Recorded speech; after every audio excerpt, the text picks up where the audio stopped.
Good morning, 9:15. Right, meerkats, snakes, tarantulas, as you know, commonly found in zoos, but more frequently making appearances at children's birthday parties.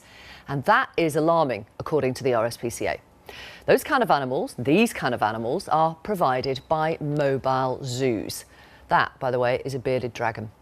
But this programme has learned that from next year, such businesses in England are going to need special licences. That, by the way, is a tarantula, but you probably knew that. And that is I think that's still the corn snake, isn't it? Imagine that at your kid's party.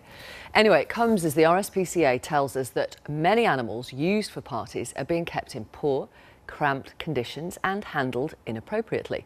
The Scottish Government is also planning new regulations, and the Welsh Government has just finished a consultation on the issue too. However, some animal welfare groups want to see an all-out ban on mobile zoos. Our reporter Emma Ailes has been investigating. Is it a boy or a girl? This is Beryl. She is cute. I think she's cute as well. So Beryl is my 1-year-old corn snake. So if you keep your hands nice and flat for me. Today is Ophelia's 11th birthday party. She's having a visit from Sarah, who works for a mobile zoo company that only uses smaller reptiles, insects and mammals. They say they would never use larger exotic animals like meerkats or raccoons. I always set out with my 3 rules. So they are stay quiet, stay still, and make sure you wash your hands once you're finished. And if I feel like any animal is being mistreated or mishandled, then I simply remove it and they don't get to touch the animal again. I have had parties like that where the children have been a bit too grabby or they've been a bit too hard, and I've said to them, right, you're not touching the next animal. So this is Rosie, guys. And Rosie is a Chilean rose tarantula. She's not going to bite, is she? She's not going to bite, no. She has never bitten anyone. This party really wanted a gecko, but unfortunately my gecko has damaged her eye, so she is unavailable to come out. If they're injured or sick in any way, they do not go. All right, guys, so unfortunately we have run out of time. Okay, so if I could just ask you all to wash your hands, that'd be amazing.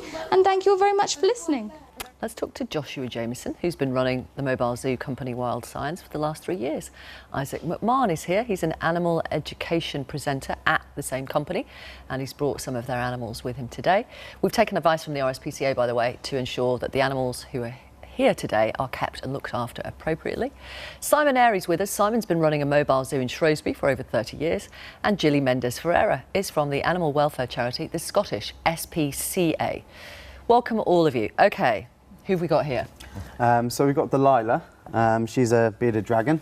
So she's from Australia, lives about 10 years normally, can live up to 15 sometimes, depending on how well they're cared for. And this is Delilah you would take to a children's birthday party? Yes, definitely, yeah.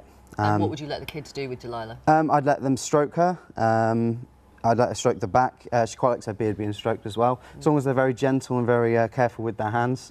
I'd let a few of them hold her. I'd have to obviously make sure that they were very comfortable with holding her, and they were doing it correctly and not being too noisy as well. OK. Are you happy then, Isaac, to get Rose out, the tarantula, and possibly, I've forgotten the name of the snake. Toffee. Toffee, of course. Joshua, tell me how these animals are kept when they're not at kids' parties. What sort of conditions? Well, I think the key to their, their well-being is to do everything on a small scale. So all the staff keep them at home as pets. So they all live in a pet environment, so it's safe, secure, dry, vermin-free. And they get close human contact as well, so providing enrichment through handling or toys, but also monitoring their health as well.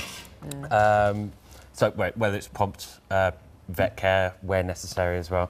But I think the most important part is the relationship between the animal and the handler. I think it's key for the animal's well-being that they have a profound level of trust with the person looking after them. And it creates a sort of mutual understanding between the two, which is important for the demonstrations.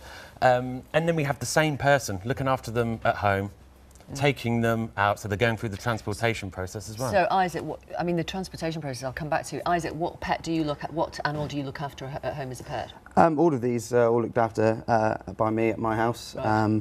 Do you have others? I do have others, yeah. How many pets have you got? Quite a lot. Not How many? I mean, if I had to guess, about 12 without Right. going over it. All the reptiles and inverts are kept in a room that's warmed up because obviously they need warmer temperatures, whereas the mammals are kept separately in other rooms. Toffee's moving. Oh, yeah. You're obviously used to it. But I mean, why is it all right for kids to be handling Toffee? Because Toffee's very, very, very docile. She's really just likes to come out and say hello. I mean, she's very smooth. It's nice for kids to be able to have different textures from the animals. Nice for them to see something like a snake that's a bit different and challenge their fears, because a lot of children obviously have fears of snakes.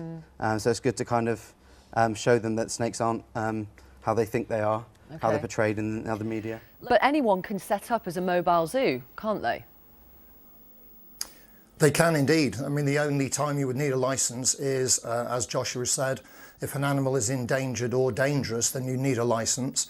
Otherwise, all you need is a DBS check and public liability insurance, and anybody can set this up, which is always going to be a danger. I think 32 years ago, I was the second person in Shropshire, and as we just said, there's 200 people nationally, and there should be some legislation which maintains standards. And what is the danger? Are you talking about danger to the animals or danger to children at the parties, or what? If it's done correctly, there is no danger to children or the animals. If it's done incorrectly, as we've seen in the past, there is obviously a potential for animals to be kept in insufficiently large or correct environments. You know, these animals need specific environments. It's quite easy to provide that, but unless somebody's checking your premises on an annual basis, why would you need to comply? How would you know, Joshua and Isaac, that whether Rose, the tarantula here, was in distress if she was being held by a child? How would you know? Well, it's actually down to the handler. They know them best. So, Well, go on then. How would you know? Tarantulas, they quite often flick hairs when they're scared. They'll move a lot more because they're a bit more frantic. But as you see now, she's very calm. She's sitting very still. It means she's quite relaxed. She's not in distress. I mean, tarantulas show quite a lot of signs, behavioural signs that they might be in distress or scared. So it's quite easy to pick up on those signs if you know what you're looking for. And obviously, when you spend a lot of time with these animals, looking after them and working with them as well, it's quite easy to tell with their behaviour how they're feeling about certain things. This texter says, I can't believe what I'm watching. It seems cruel and wrong. These poor animals, it should be an outright ban, and the animals should be in their natural environment. There are plenty of things to do for your kids' party without this. Maybe that's going a bit far, but it's the sort of animals you use. Yeah, in some cases, yeah, that's absolutely right. Using meerkats and things like that is, they don't travel well, they're wild animals. But as you can see, you know, a tarantula still classes as, you know, as an exotic animal. So, and you can see it's quite happy. Their needs are very simple. I have no idea if Rose is happy or not. I've got to be honest. I have no idea because I've got no experience, and neither would, you know, a mum or dad or kids at a party. Well, I think that's part of the problem as well. Like you saw in your video, they just assume there is some sort of regulation in place and assume everything's all above board. But really, yeah, quite frankly, it really isn't. But to call for an out ban, I think, is going a step too far. Humans have been working with animals for thousands of years, and I don't think it should stop now. I just think it does need more regulation to make sure, you know, all the animals are cared for, basically. OK. All right, thank you all very much. Thank you for coming on the programme, Isaac and Joshua. The majority of mobile zoo owners we spoke to, including the one Sarah works for, support the move towards tighter regulation. One told us stories of pythons being placed in paddling pools with kids and tarantulas being encouraged to crawl across kids' faces. Many operators hope stricter laws, licences and spot inspections would shut out disreputable companies, which they feel tarnish the whole industry's reputation.